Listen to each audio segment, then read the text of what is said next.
Good morning, it's me again, Don Winter from Panama Guide. I'm working on a new series of articles that talks about the actual real cost of living in the Republic of Panama. The way I'm going about doing this is I've asked my readers of the website to submit their spending habits, how much money they spend for real, actually, every month on their actual day-to-day living expenses.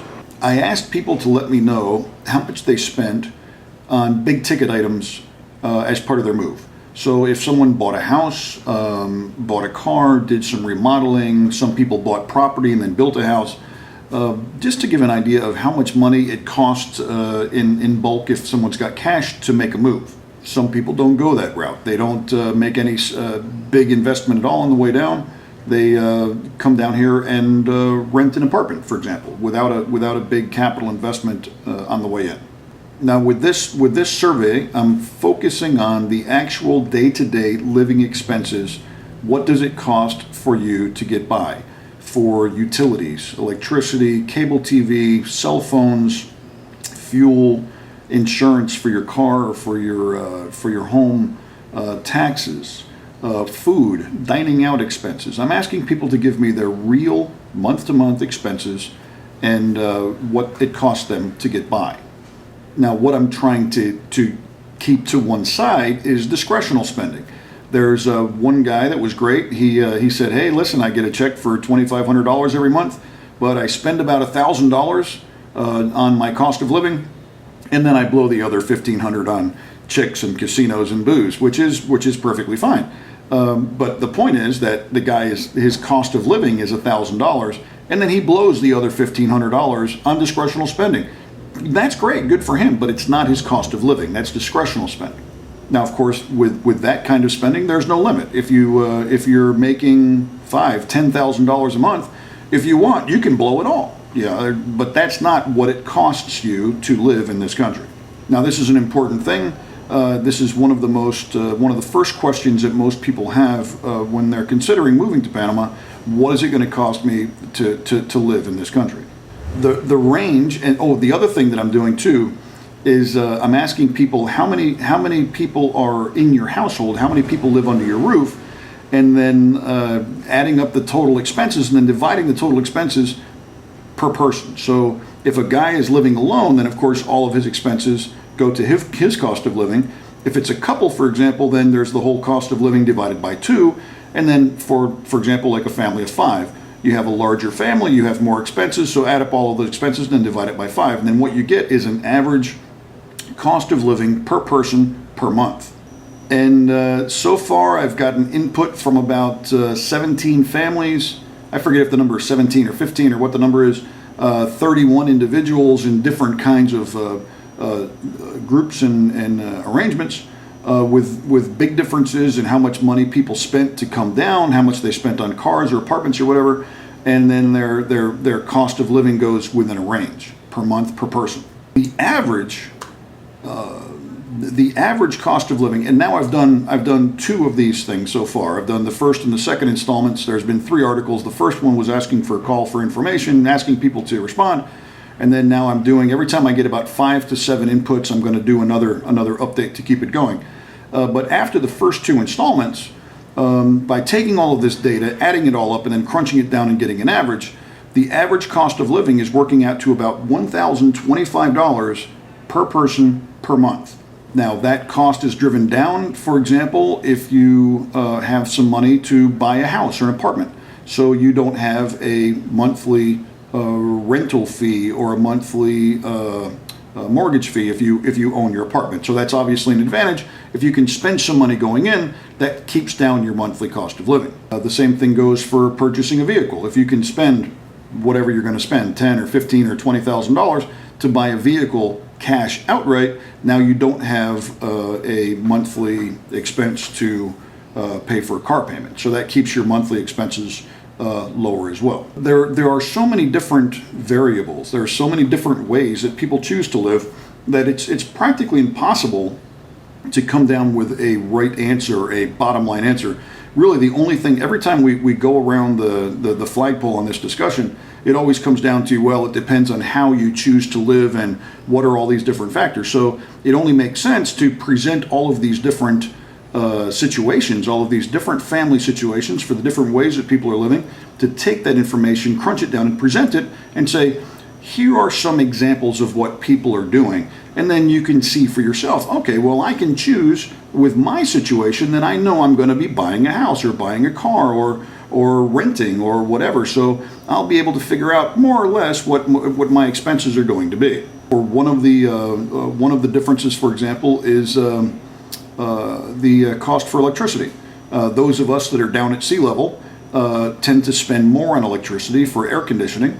And those people that live up at what I call up at altitude, either in Bocas, in places like, for example, Boquete or Altos de Maria or in Cerro Azul, they live up in the mountains, so they have cooler temperatures, so they don't need as much air conditioning. But those same people, because they live a little bit farther away, have a tendency to spend more every month on fuel. Same thing for people that live in Panama City. People that live in Panama City have more expenses for other things, but then less expenses for fuel because everything is pretty close to town. I mean, everything in town is close, so you don't have to drive that far, so you don't spend that much on gas.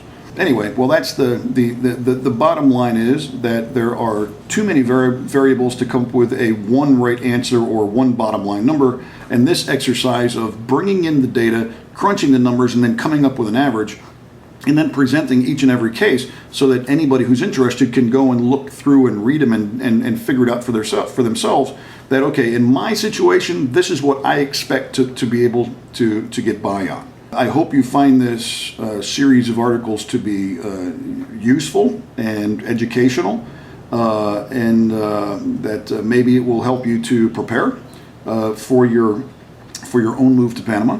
Or if you're here already, you might find some tricks and go, hey, why am I spending $50 for internet when that guy's getting by on $15? Maybe I can try what he's doing and maybe I can save a little bit of money myself in my monthly expenses. I'm going to continue producing these articles as long as I continue to get more input from readers.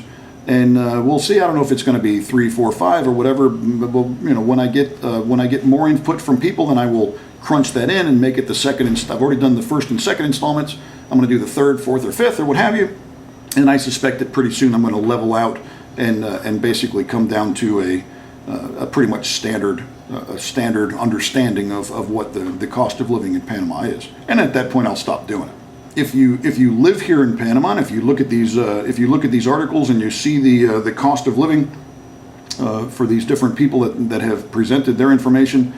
And if you find something completely different, it's like, wait a minute, that guy says he lives in Bocas del Toro and him and his family live for $400 a month, or $400 per person per month, but I live in Bocas del Toro and my expenses are twice that. So then please, by all means, give me your information. I'm not using any names. I'm just keeping it all, hey, very, very generic, a man and his wife live in this area or whatever, to respect people's privacy.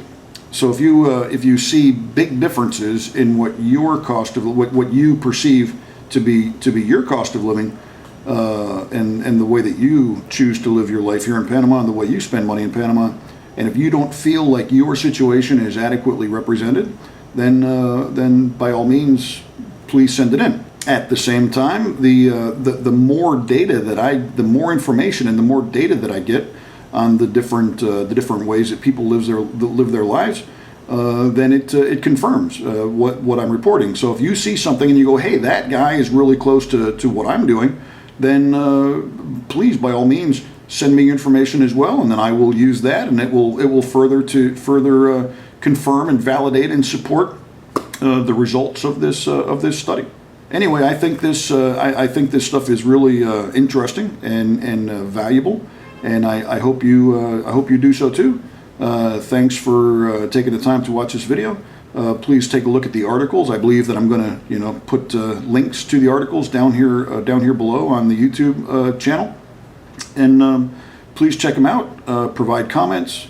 But in the comment section, feel free to fire away, of course. But if you'd like to participate in the survey, please send me that information via email to don@panama-guide.com, and again, include the number of people in your household, big capital expenses going in for house, car, whatever, boat, and whatever big items you bought on the way in, and then your monthly expenses for your house and insurance and taxes and food and utilities and whatever else you spend money on, medicine or insurance or what have you. So, and please don't forget to let me know the demographics in your house, how many people live with you or how many people are under your roof, so that I can come up with that cost of living per person per month number, because that's the bottom line number that I'm trying to get to.